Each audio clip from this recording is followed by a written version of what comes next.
It's very early in the morning on November the 7th, 2004. Feeling well enough to have some breakfast, so that's pretty good. British sailor Conrad Humphreys is preparing for a major moment. A moment he's been working for 5 years. And a moment that for him and his wife Vicky brought a mixture of anticipation and apprehension.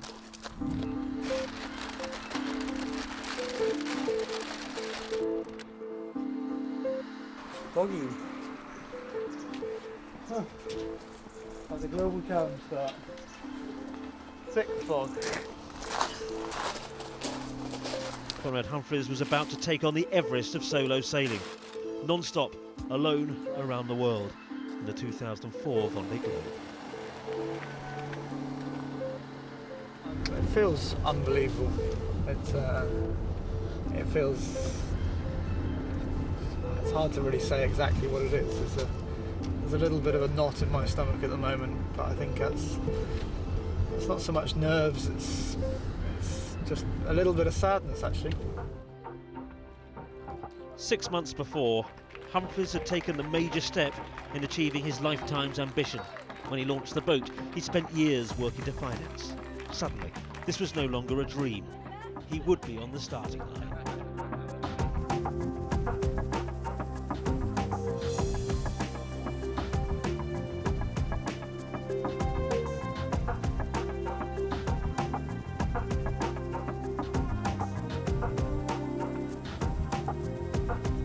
Just a few days later, he set off on the Transat, more than 3,000 miles solo from England to America. A race and a distance that he hoped would enable him to qualify for the Vendée Globe. He did qualify, and he qualified in style, finishing 5th in the Transat in a race against some of the best skippers on the planet.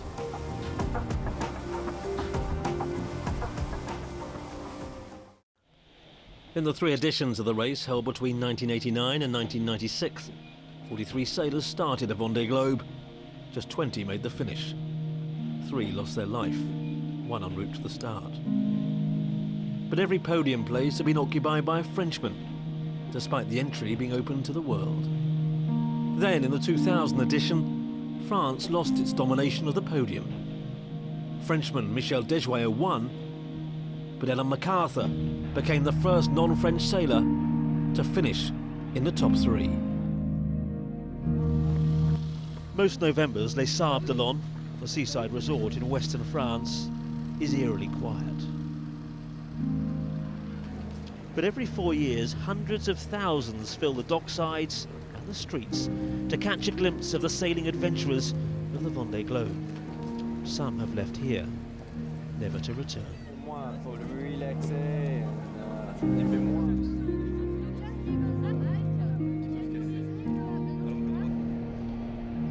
It's something that's in the back of the mind of every skipper and every skipper's wife. I think when Conrad arrived here, it really kind of sunk in. And the same for me. I arrived here at the end of last week, and I couldn't have any comprehension of what it was going to be like until I got here, and it really hit me then. This is an incredible race. I think this is the greatest race of all the round the world races by a long mile. And it's not just because there's 20 boats taking part. It has everything.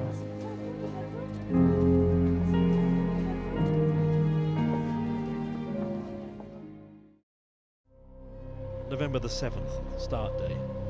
On the dockside, there's an eerie quiet. 20 lonely figures are about to leave land for around 3 months. There will be stories of heroic adventure, of drama. There are quiet words between skippers, new and old. Sail safe, just come back. Take care. Take pleasure. Enjoy every moment of it. Time to say the most powerful goodbye of your life to the one you love, in front of photographers and television cameramen looking for a tear. An emotional moment to make the television news or tomorrow's papers.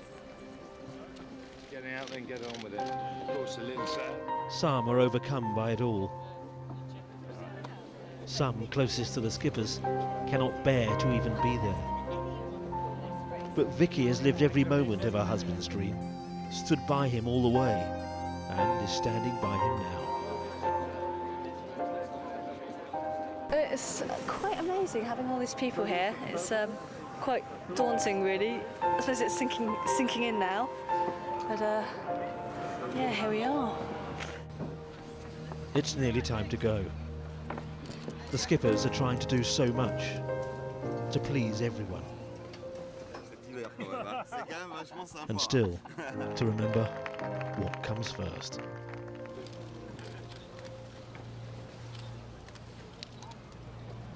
You look at the skippers, you look at their teams, and everyone's incredibly focused this morning. There's almost like an unwritten code between the skippers. You don't need to say very much. You just look at each other in the eye, and everyone knows what we're going to go out and face. Everyone knows what this morning's been about.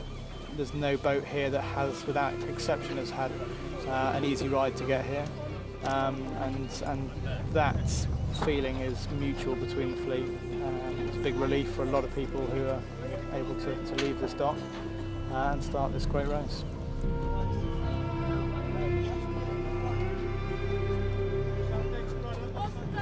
Conrad slides away from the dockside, surrounded by well-wishers, supported by his shore team who've worked with him towards this moment for months. But in a few hours, they'll say goodbye for the last time. But it's a goodbye that's shared with thousands and thousands. All the skippers are heroes as they motor down the corridor of support and head for open ocean.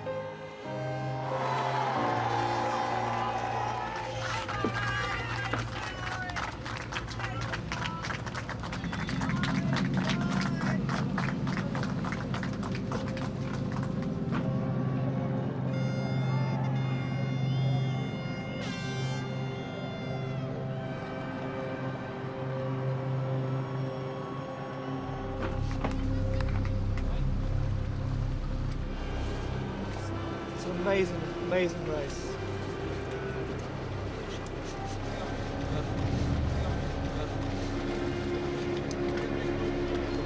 And the hardest thing is having a beautiful wife.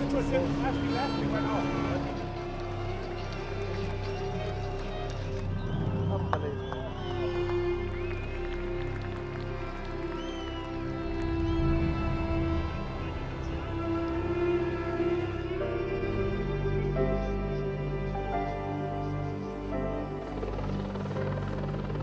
2 hours later, the sails on board Helamoto are raised.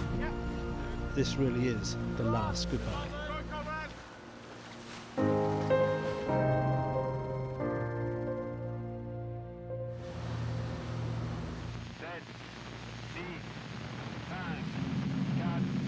At 1200 GMT on November the 7th, 2004, the start gun is fired and 20 sailors set off from France, with France as the distant target 3 months away.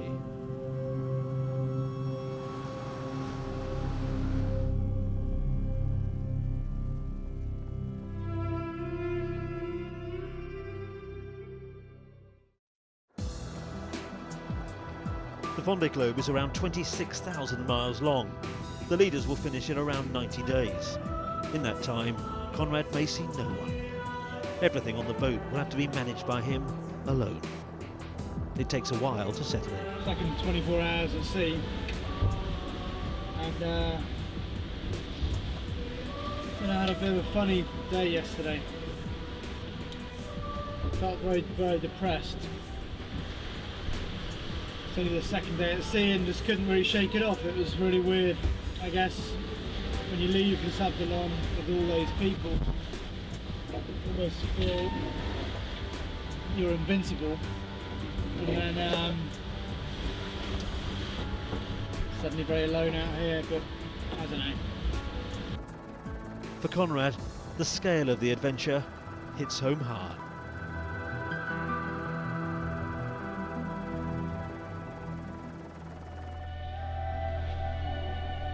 The first few days are spent sailing out of the Bay of Biscay, around northern Spain and south into the open Atlantic. It's a time spent adapting to a new life, working the boat alone, living alone, eating alone, sleeping alone,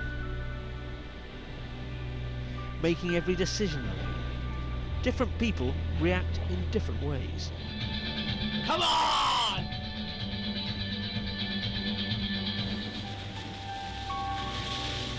But on day 4, a problem. I just noticed last night that we've had some chafe on the deck spreader from the spinnaker sheets. I'm going to go out, climb out there this morning and just have a look at it. If it's badly damaged, it could potentially force us out of the race. I'm hoping that it's minor and it's just on the cover, in which case I'll make a quick repair and I'll come back.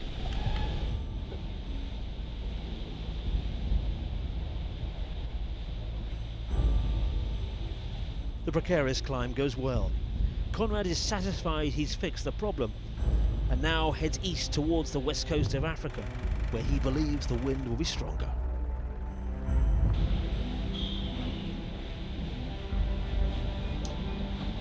My day couldn't have started much worse, really. I got one spinnaker wrapped around the forestay. Managed to unwrap that, luckily. Stuffed that down below, thought I'd grab the second kite. Managed to wrap that kite as well. I had thought my position was quite good this morning, but I don't want to even look at the skids now. Having spent over 6 hours retrieving his spinnaker, Conrad has lost any advantage that his easterly course might have offered. He's had to watch as the fleet sail away.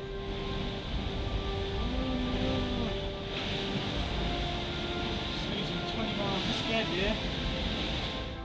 He's losing more than 80 miles a day on the leaders. I'm going to end up having to go through the Canaries.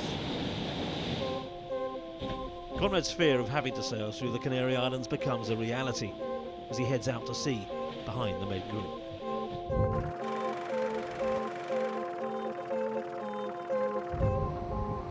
But Conrad and Helimoto are a fast combination. But another problem is just around the corner. Last night, a bolt landed on the deck, and that bolt wasn't sure where it was from. It turned out it was the Janica halyard, and very luckily the sail had been held, the spinnaker had been up there by the skin of its teeth. Really, it's amazing it didn't come down in the water. And I actually descended the mast in the pitch black, which was quite entertaining, I can tell you, and I was very, very tired by the end of it. And so this morning now it's first lights, and I'm just getting myself ready to go back up. The blocks, I've replaced the block, put a small lashing on it. I've now got to go and lash it to the top of the mast. See you in a couple of hours. It's not just hard climbing an 80-foot mast, it's dangerous. There's no one to shout for if it all goes wrong.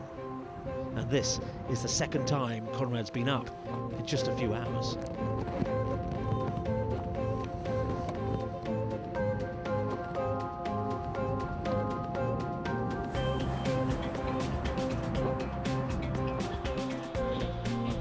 By day 12, the leaders were at the equator. Frenchman Jean Le Cam first into a new hemisphere. Zéro. Voilà. Sud. Oula. Je vous donnerai tout à l'heure. Allez. For Conrad, there had been problems, but these were behind him. Sail a tactically sharp race, and there was a chance to get back in the game. 3 days ago we were over 100 miles behind these guys, and now we're 2 miles behind them. I think that's a job well done. I'm very pleased. He crossed the equator on November the 20th, 370 miles behind the leaders.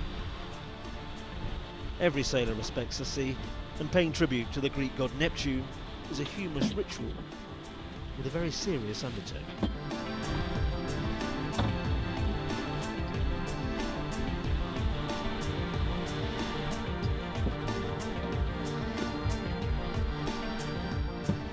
is the skipper, Helamoto? Did he oversleep at the vital crossing time? I must find out. We must try him and make sure he has a safe passage.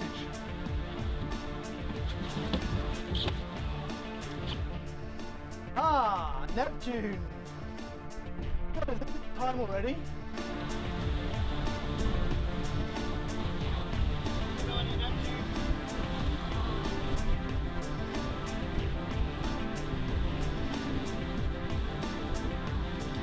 Cross equator at 2:30 this morning. Welcome to the Southern Hemisphere. And the welcome that the Southern Hemisphere gave Conrad was a sight of a fellow competitor, Australian Nick Maloney, the first sign of life for 14 days.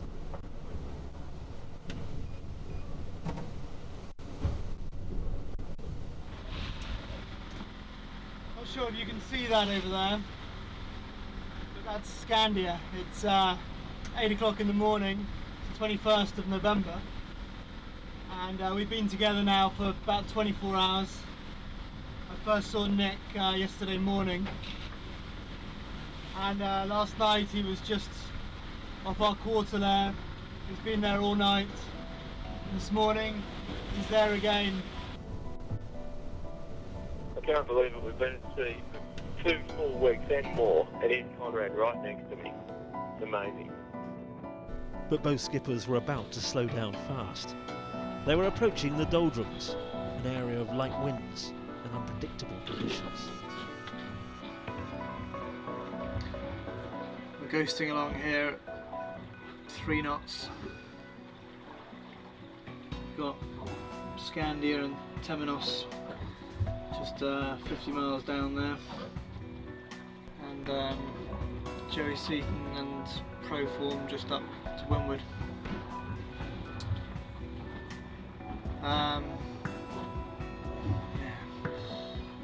It's very light. Got just 3 knots of wind. Course is dreadful. Dreadful for racing, but fonder memories of the doldrums will be his last proper wash before the ice and cold of the Southern Ocean. Conrad grinds to a halt.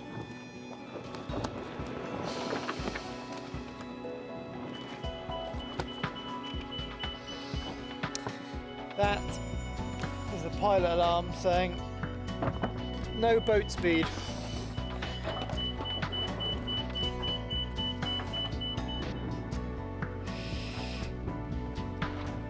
We're moving. Don't tell anybody, but we found some wind. The whole fleet is searching for anything they can find to get south and into the southeast trade winds that will carry them towards the Southern Ocean. And crossing the equator is a moment that changes life for everyone. The countdown to the brutal south has begun, and final preparations are needed before the weather gets ugly and life takes on a different style. 6:20 past 6 in the evening. It's just very nice conditions, very flat, to go up and do a final rig check before we head into the Southern Ocean.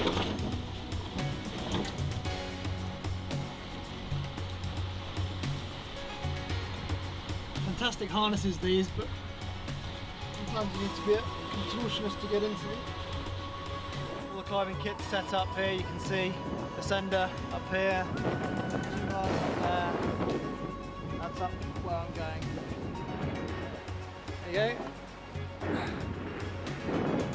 Not sure if you can hear me up here, but beautiful view at the top of the rig here.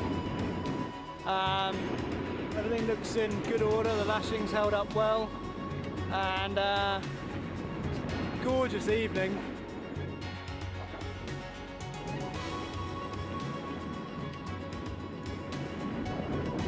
Not really much more to do up here. Just going to make a final few checks and then make my way down, but you could almost stay up here all night. It's pretty special, although something tells me the boat's not moving very quickly, so I better get down quite quickly, but just have a look at this ocean again.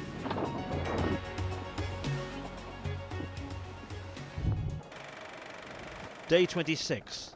News comes in of the first British casualty of the race. Alex Thompson is out.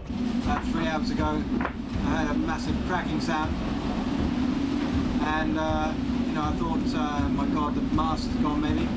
I can see daylight on the deck. When I went up on deck, the gooseneck, the boom attaches to a gooseneck which is attached to the deck. It just collapsed through the deck with a big hole. I've now got 60 to 65 knots of wind, and I've just been knocked down twice. Taking on water up forwards, which I'm trying to bail out. It's a little bit scary, I have to say. And the waves outside are just enormous. Thompson heads for Cape Town, his dream over. Meanwhile, Humphreys is powering through the southern Atlantic with pace, until on day 28, he hits a submerged object, and he hits it at speed. Conrad is flung across the cabin, survives the impact, but one of the boat's 2 rudders is snapped. I don't really know what to say. Gonna head to Cape Town. We've got an emergency rudder. I might be able to fit it. If I can't, we'll just have to see what happens. Has his dream to race around the world alone in the Vendée Globe been blown apart? He heads for Cape Town, his race hanging in the balance. The South African coast ahead, he looks for a safe and sheltered mooring, somewhere to inspect the damage. He finds a beautiful sheltered bay off Simonstown, but make a mistake picking up a mooring and he'd be forced to turn on his engine, and that would mean disqualification from the race. First task completed. But the big job lay ahead. He's about to attempt a first, to replace a rudder alone at sea. Normally a crane and a 4-person shore team would do this, but for Conrad, a snorkel, ingenuity, determination and self-belief would have to do. All the time though, his rivals are steaming away. With limited oxygen, he plans his mission carefully. Just what will he discover under the hull? The water is warm. Good for Conrad, good for tourists too, many of whom come here to see sharks.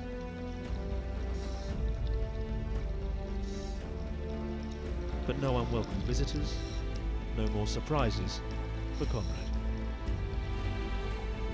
The damage was not worse than he thought, but he's not even started the job.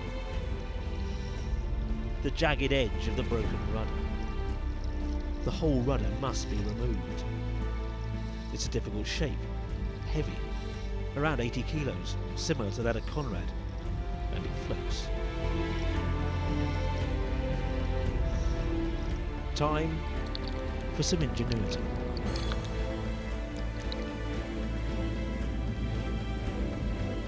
Conrad prepares his solution. He attaches the rudder to the anchor chain and gives gravity a helping hand. That's the theory. Fail here though, and it's game and race over.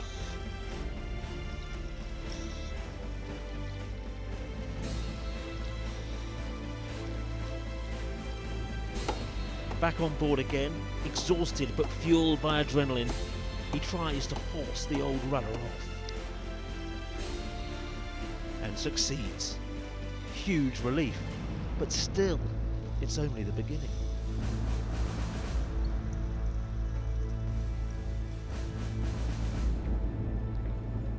He winches the old rudder back on board.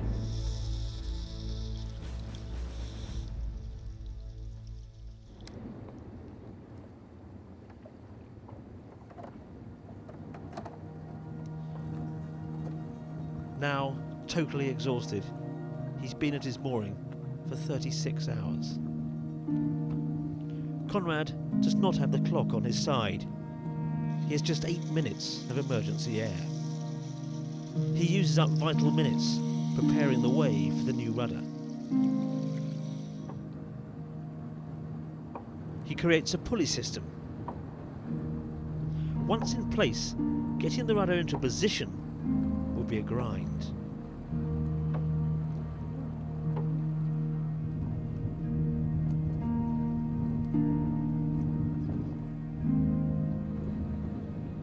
He gently slides the new rudder into the water. Has he created an extraordinary solution to a seemingly impossible problem, or not?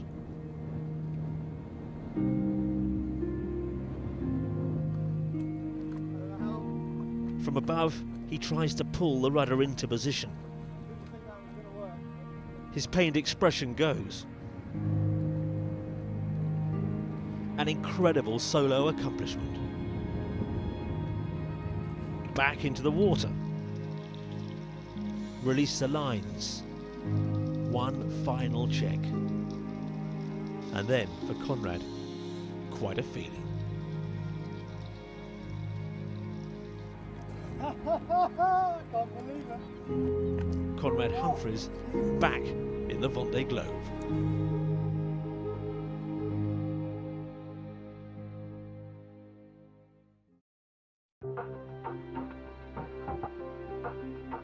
Connecting the rudder up is another job normally carried out in the boatyard.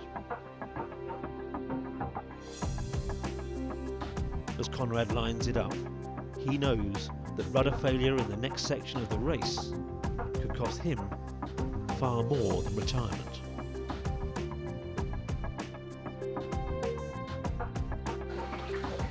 Fingers crossed we have a working rudder that is going to bloody well get me around the world. It's going to get me around the world. The diversion to South Africa and the repairs have cost Conrad 6 days. We're just getting ready to crack, I think, about 12 hours worth of work today, and we could be on our way. Finally at 0700, on day 34, he's preparing to leave. Not sure if we had any views of Suntown actually. The warmth and security of this beautiful place will soon be replaced by ice, freezing temperatures in the Southern Ocean.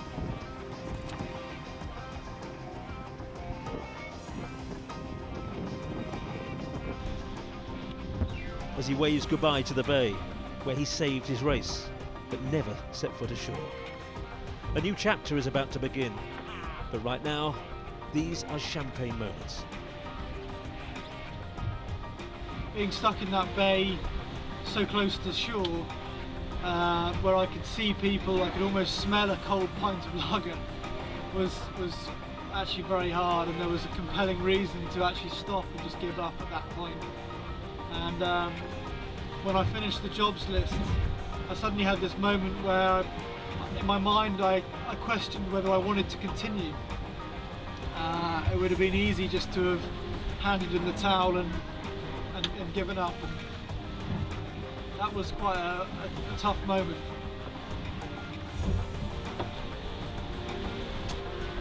Champagne breakfast. Cape of Good Hope.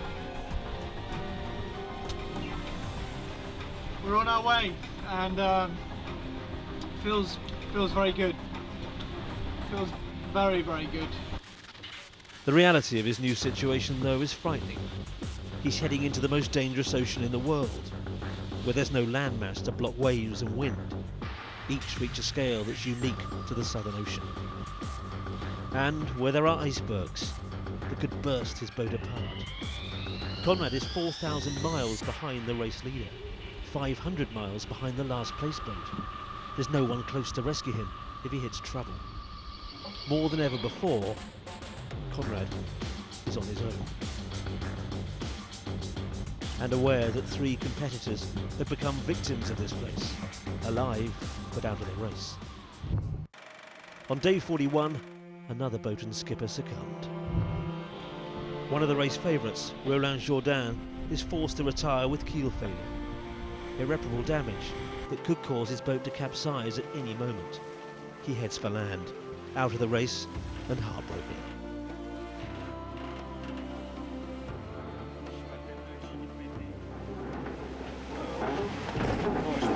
moi je peux aller à l'arrière, je peux aller dessous, mais je peux pas aller là, je peux pas refaire une pièce en carbone de 15 cm d'épaisseur. Oh, ouais. C'est bon, ouais. The Vendée Globe delivers despair and elation. On day 43, Jourdain heads for land, but Conrad has achieved something that seemed a distant dream when he left South Africa. I've just overtaken the last place boat, which obviously is a great relief. It's been quite tense sailing along in powerful conditions with just no one behind you, and knowing full well that if I have an accident or a problem with the boat, it'd be very, very difficult for someone to turn around in gale force conditions and come back and collect me. So it's a bit of a relief to now be ahead of a boat, and maybe after tonight's ahead of a couple of boats. So his wishes come true, and Conrad passes Cape Lewin on the western tip of Australia and makes up 2 more places, now 14th, with Christmas approaching. And as an early present, conditions are glorious. We're surfing along here, speeds are sort of 16 to 18 knots. Check out the weather. This is Christmas Eve. It's the 24th of December. And, you know, I don't think it's going to last. But at the moment, I couldn't want for a better Christmas exit out of the Indian Ocean, really. But the south is a fickle place, and soon it's back to business as usual as conditions worsen. it's Christmas Eve. In fact, it's just about to turn Christmas Day here. The reason for the sort of fairly quiet, apprehensive mood is looking behind me, I can see the streamlines of all the little wispy bit of clouds disappearing into the distance to what is going to be quite a vicious storm. Meteo France are forecasting 75 knot gusts. Hard to say whether we're going to be seeing that sort of breeze, but I'm sure that we'll see sustained 50 knots. 75 knots is a lot of wind. Ominously, the winds increase.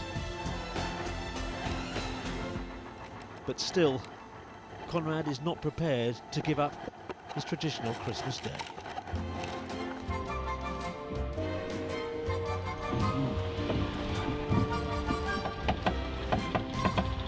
Has anybody seen Kris Kringle? It's getting mighty close to Christmas. Hi there, it's Christmas Day on board Boto, and what a great place to spend it, all on my own, as I have been for the last 50 odd days. It's one of the best and possibly one of the worst Christmases I've ever had. One of the best because I'm doing the greatest race, the greatest thing I've done in my life. One of the worst because it's pretty hard to be so far away from family and loved ones.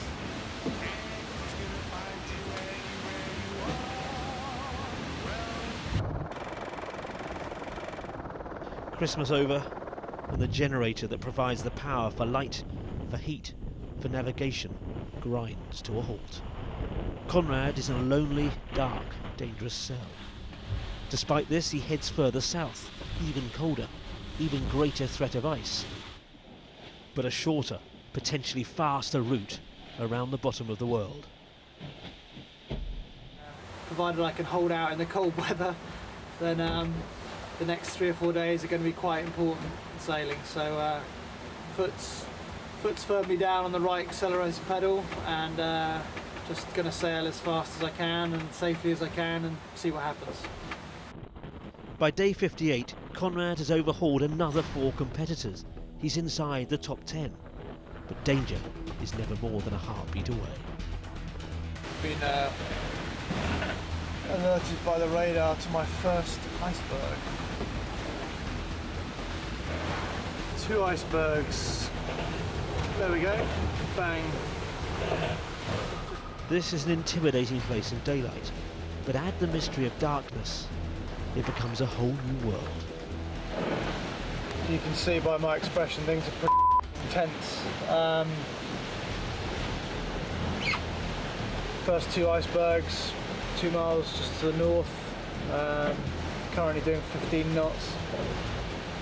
And it's pitch black outside. I can't see a thing. Both those two icebergs are on radar, which is good. But I'm nervous, very nervous. I don't like this at all. What a difference a day makes. It's funny, really. We've got 2 icebergs out here this morning. One of them's enormous. They look quite different in the cold light of day. Majestic, beautiful. The sun just glistening on them. Very pure, very clean. Really makes you feel what an amazing environment we're in out here to be sailing amongst these things, even if they do terrify you at night. Funny, I've seen 4 icebergs now in less than 12 hours, so wondering how many more I'm going to see. The beauty of the south is all encapsulating, but in the midst of it all, Conrad is pushing himself and his boat incredibly hard.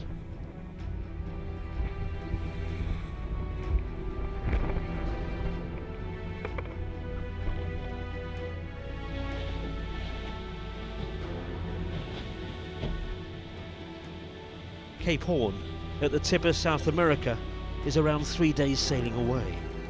The gate that marks the end of the Southern Ocean adventure. But a storm, brutal even by Southern Ocean standards, lies between Conrad and the Horn, and there's no way around it.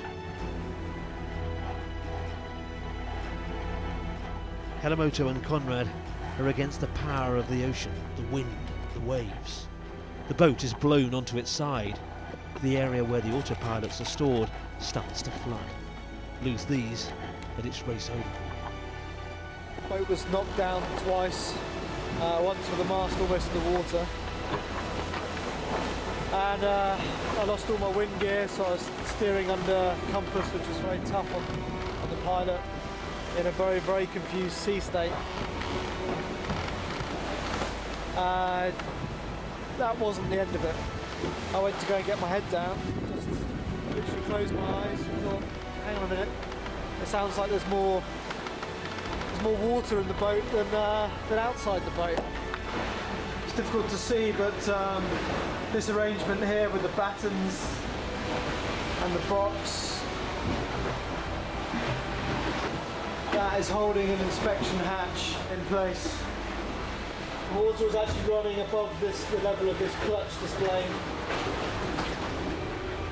And I was in here fighting with all this water, under the water at times, trying to bail out through this hatch with a bucket, and at the same time trying to get all this repaired. So, very tough experience. After a full day and night protecting his lonely home, Conrad is shattered. But he and Helimoto are still in one piece. The autopilot is still working, and his Southern Ocean sentence is about to end. The majesty of Cape Horn appears on the horizon, the first sight of land since Conrad left Simonstown in South Africa. It's a special moment.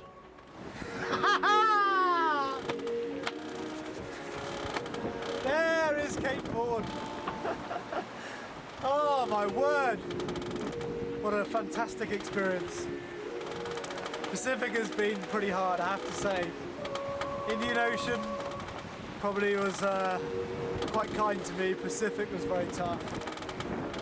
But this rock is the third cape. That way is the Atlantic. Goodbye Pacific. And into the Atlantic, the ocean that leads to home. Incredibly, Conrad is now lying 9th. He's making gains on 2 skippers, Nick Maloney, who he saw 2 weeks after the start, and Frenchman Joey Seaton.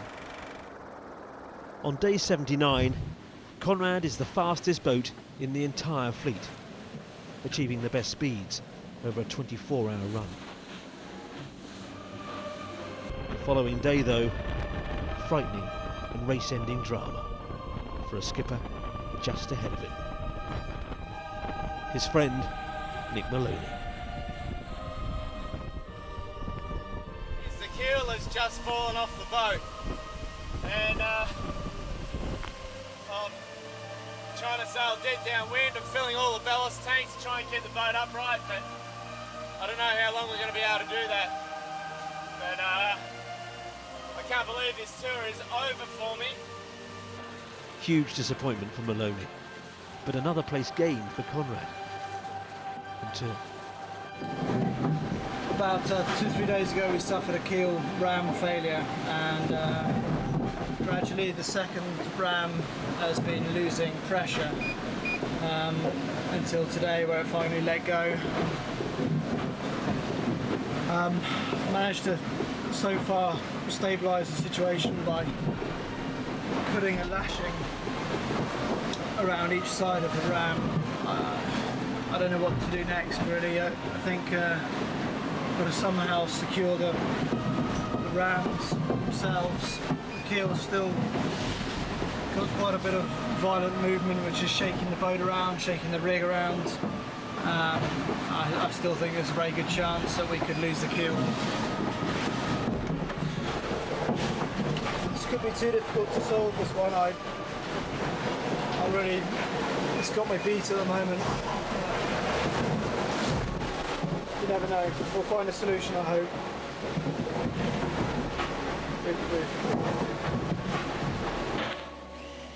once again into the bowels of the boat, armed with power tools, grit and determination. Conrad has another mammoth task ahead, to secure the keel. Maloney displayed outstanding seamanship, saving his boat and himself. But if the failure happens to Conrad in a storm, consequences could be unthinkable. Conrad makes his best attempts at a repair. Ironically, he feels most secure when Helamoto is sailing fast, leaning over, keeping pressure on the repair, stopping it from working loose. Fingers crossed. It seems to be relatively stable at the moment. It's going to be a difficult 2 weeks to the finish, but you know, whatever happens, if I have to hand steer over every wave, if I have to come down here and relash this keel 3 times a day, I'm going to finish this race. He's now having an intense battle with 7th place Joey Seaton, but Conrad is in constant fear that the keel may be working loose.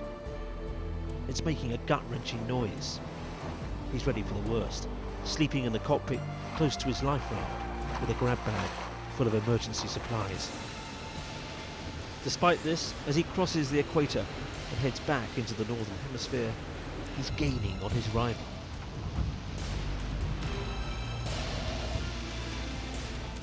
Joey Seaton and 7th place is just over the horizon. After 90 days at sea, this is an extraordinary battle. Seaton holding the advantage, but under constant pressure from the battle-scarred boat behind. It's finding it very difficult to sleep. I'm not sure if you can hear that gut-wrenching sound in the background. But that's the keel. It's just so hard to get used to this noise. It's so loud and so deafening and sounds so bad that you're just not sure whether it's going to last the next couple of hours, let alone the next 4 or 5 days. Constant worry, no sleep, high stress, and keel, and now adding insult to serious injury, just 1,000 miles from the finish, total power failure, no instruments, no navigation, and limited autopilot, and Conrad's heading for crowded shipping lanes. But resilience and fortitude again provide a solution.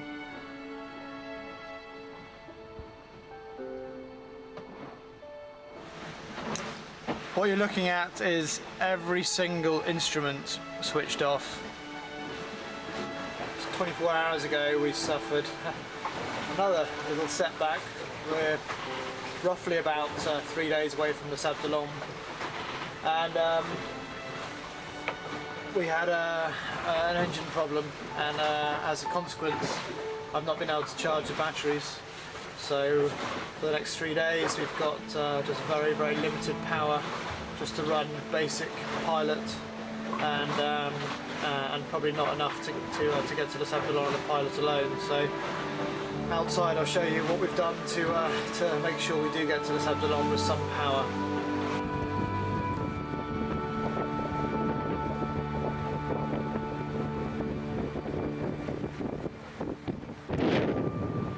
Very simple, but very, very effective. In fact, always as good as a helmsman, or certainly better than the pilot.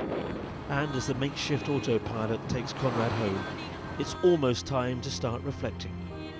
Reflecting on a race where time after time he's faced adversity, but always found a way out. In Les Sables D'Olonne, the Finnish port, the media centre begins to stir. The press intrigued with Conrad's story and the battle for seventh. But for Conrad's team, this is a tense time. With no instruments on board the boat, there's no information where Conrad is. All they can do is wait and hope. On the approach to the finish, Conrad overtakes Joey Seaton. He's lying seventh. 2 months before, he was at the back of the fleet in a small port in South Africa with a broken rudder. Most thought he'd have to retire from the race. But those who knew him thought otherwise. He'd strive on. But not many thought he'd catch the pack and produce a top 10 finish. Perhaps only Conrad himself. Just about 100 miles from the Sables D'Olonne, and well, keel's still attached at the moment, but touch wood. It's got about every bit of string on the boat holding it in place.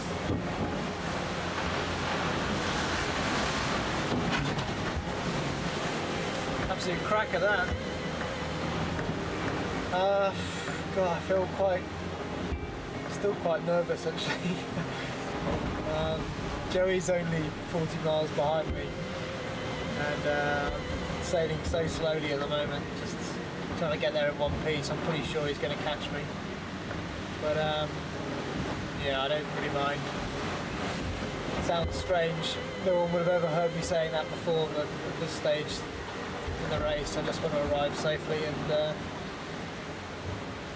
get some my feet back on dry land. Pretty exciting really. I was asked today by a journalist, was it worth it? Think of all the troubles we've had on this race. Christ. Broken rudder, broken generator, broken keel, flood. Oh dear, broken engine. This may be my last diary, so signing off.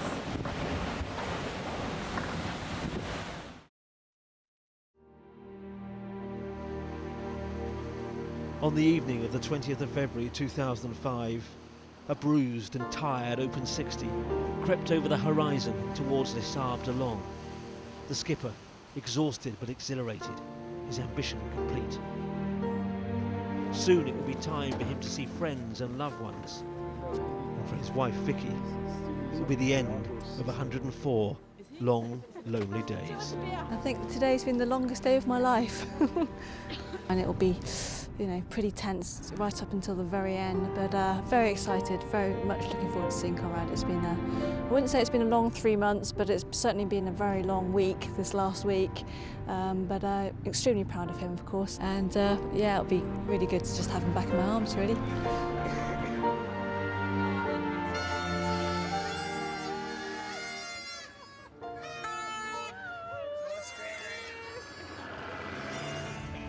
And at 2:34 in the morning on the 21st of February, Conrad Humphreys finishes 7th in the Vendée Globe, 104 days and 14 eventful hours after leaving.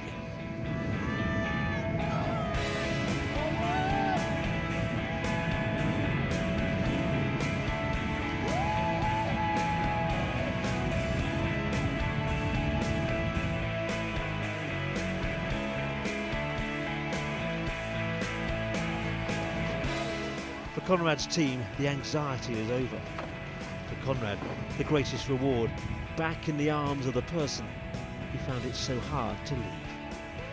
The Vendée has been a dream for a long time, and for a lot of this race I wondered whether I'd actually finish it, and I think to finish it is the big challenge, and it will rank. It does rank as the greatest moment and greatest thing I've ever done. Just 8.5 hours after Conrad, Joey Seaton finishes. Another extraordinary feat complete.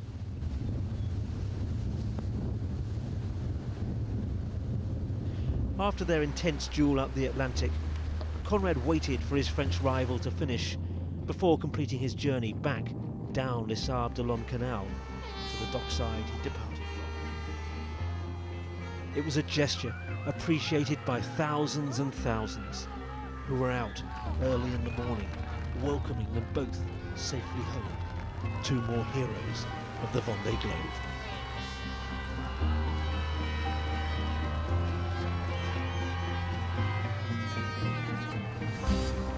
Every Vendée Globe arrival is emotion-filled.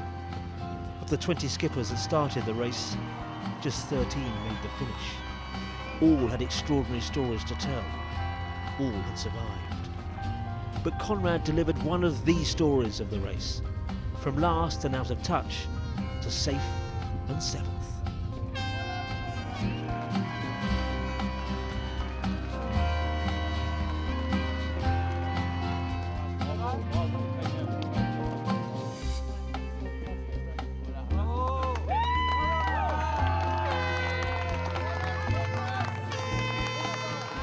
There had been other champagne moments for Conrad on his lap of the planet, but this one was different.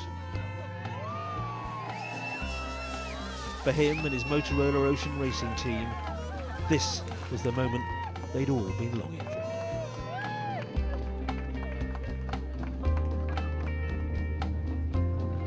For his mother, a moment of immense pride and huge relief.